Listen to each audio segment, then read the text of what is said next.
Hello everybody and welcome back. It's Asta the Greek, and today I wanted to discuss a theory of mine regarding David. Now, if you've watched my previous Spare Time videos, you'd know by now that I was suspicious of him from the start. And hey, I was right. David was up to something. He isn't as nice as he pretended to be in the first chapter and prologue. Hell, even most of chapter 2. But if that's the case, then what am I going to talk about? Let's see. My theory here is that David is not actually that bad. Now, hear me out. I'm not saying that he's not manipulative or a jerk, because yeah, he is. And it does seem like he'll be the antagonist moving forward. But I think there's more to him that meets the eye. This theory of mine ties to my mastermind prediction. In fact, I'm willing to say that David Chiem is the anti-hero of this story. Yes, David has been manipulating everyone, and yes, his advice is what ultimately got Ari killed. After all, if he hadn't told people to talk with whoever they had the secret of, Eden wouldn't have talked to Arturo, Ari wouldn't come in to save her, and Ace wouldn't have a reason to go after her. Though, he'd probably kill someone else instead. But you know, David himself mentions during the trial that he didn't want people finding out his true self, because he liked being on good terms with people. A motivation that's honestly not that bad. I know I try to be on good terms with people in my life, who wants to fight all the time after all. So it's possible that David saw this as an opportunity to be nice and inspire people to be safe from anyone targeting him, while also having a somewhat peaceful time here. That's not enough to call him an anti-hero though. So far, yeah, he appears very selfish. But, you know, whether it's real or not, it does seem like Xander's praise has gotten him. Maybe inspiring people through lies was just a way to make money, but when he saw another ultimate praising him, he truly realized that despite his lying, he had truly helped some people.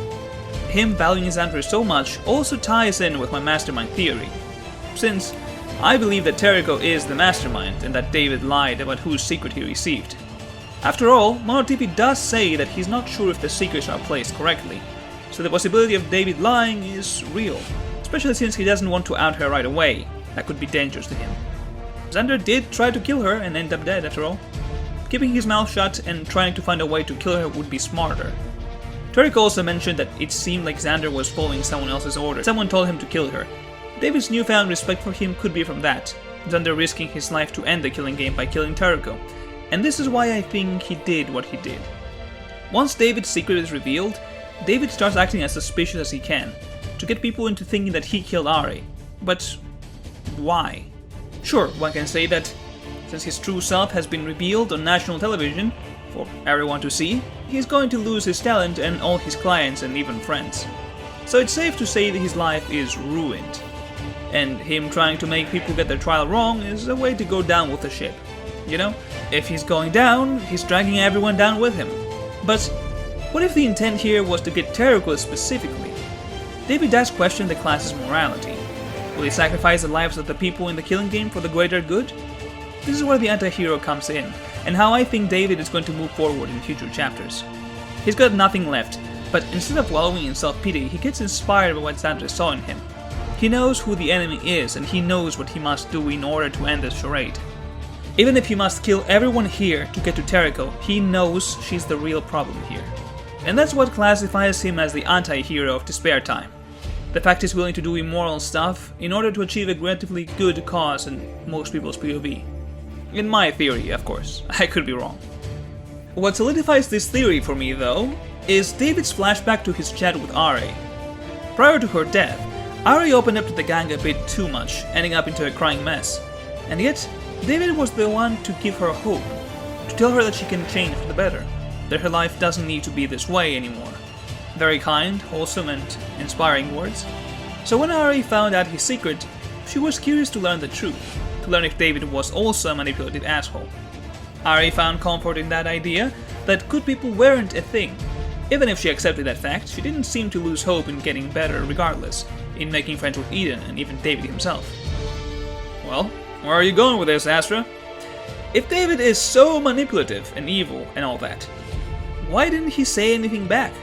From how the flashback is shown to us, David didn't say a word to Are. He didn't answer her question. But why? Was it because if he admitted it, she would have a positive look on it and he wanted her to suffer? Maybe. But what if he still wanted for her to become a better person? So he chose to stay silent in hopes of her pursuing her quest for self-betterment. In addition to that, David chose to say nothing about that latter part of the conversation to Eden. But why? If he was so manipulative, wouldn't he want to tell her the truth? To tell her that Ari was okay with not being a good person? Hell, he could even lie and tell her that Ari did lose hope and make Eden miserable. But he didn't.